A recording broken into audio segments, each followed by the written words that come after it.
rivalry on display. The seeming white hat good guy is Austin. He's played by Eric, who is a screenwriter by trade and who's house sitting for his mom in Southern California, in the suburbs of LA. And the seeming black hat bad guy is Lee, played by Tova, a ne'er-do-well scoundrel of sorts who shows up to the house without any warning at her mother. And while visiting, he manages to play golf with Austin's literary agent, Saul, and amazingly convinces him to produce a screenplay of his own due to the fact that Lee beat him in a game of golf. At first, Austin is incredulous, but he decides to celebrate Lee's success until he finds out that there are some strings attached.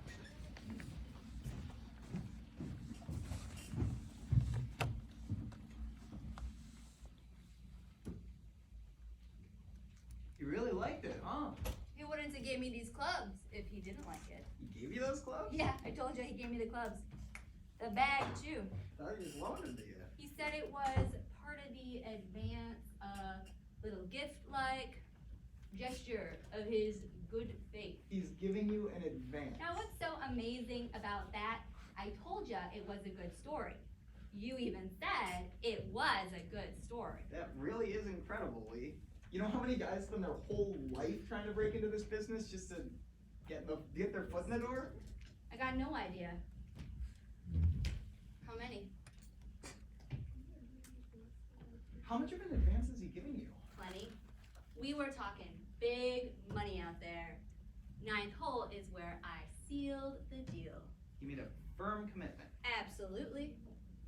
Well, I know Saul, and he doesn't fool around when he says he likes something. I thought you said you didn't know him. Well, I'm familiar with his tastes. I let him get two up on me going into the back nine. He was sure he had me cold. You should have seen his face when I pulled out the old pitching wedge and plopped it pin high 2 feet from the cup. He about shit his pants. Where'd a gal like you ever learn how to play golf like that, he said. Of course, there's no contract yet. Nothing's final until it's on paper. It's final, all right. There's no way he's gonna back out of it now. We gambled for it. Saul gambled? Yeah, sure. I mean, he liked the outline already, so he wasn't risking that much. I just guaranteed it with my short game. Well, we should celebrate or something. I think Mom's got a bottle of champagne around here. Let's have a little toast. You shouldn't ought to take her champagne, Austin. She's gonna miss that. Oh, she's not gonna mind.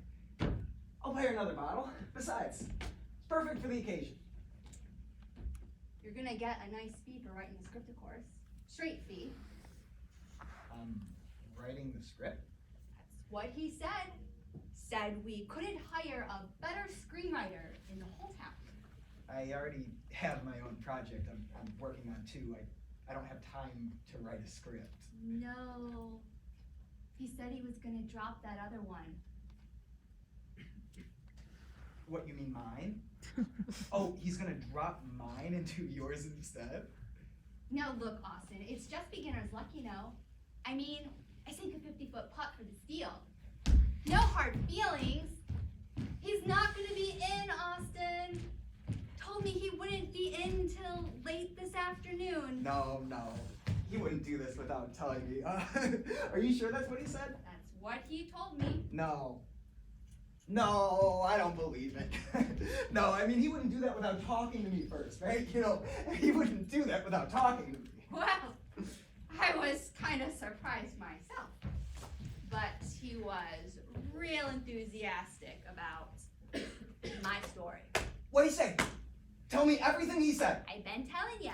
He said he liked the story a whole lot. It was the first authentic Western to come along in a decade. He liked that story. Your story. Yeah? What's so surprising about that? It's stupid! It's the dumbest story I ever heard in my life! Hey! Hold on. That's a nice story you're talking about. It's a bullshit story. Two lame brains chasing each other across Texas. Are you kidding? Who's gonna go see a film like that? Not a film, it's a movie. There's a big difference. Something's awful. Oh, he did, huh? Yep, he said, in this business, we make movies. American movies. Big films to the French. So you got real intimate with good old Saul, huh? He started pouring forth his vast knowledge of the cinema. I think he liked me a whole lot, to tell you the truth. I think he felt I was somebody he could confide in. What'd you do? Beat him up or something? Hey! I've about had it with the insults, buddy. You think you're the only one in the brain department here? You're the only one that can sit around and cook things up? There's other people got ideas too, you know. No, you must have done something. Threatened him or something. Now what'd you do, Lee? I convinced him! Oh, Jesus, did you hurt him? Lee! Did you hurt him? I didn't do nothing to him. He liked my story. Pure and simple. He said it was the best story he's come across in a long, long time. That's the same thing he said about my story. That's the exact same thing he said to me. Well, he must have been lying. He must have been lying to one of us, anyway. Lee, you can't come into this town and start pushing people around. They're gonna put you away. I never pushed anybody around. I beat him fair and square.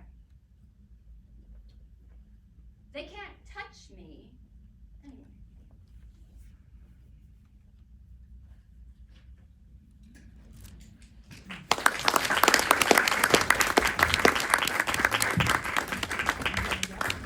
I forgot the premise.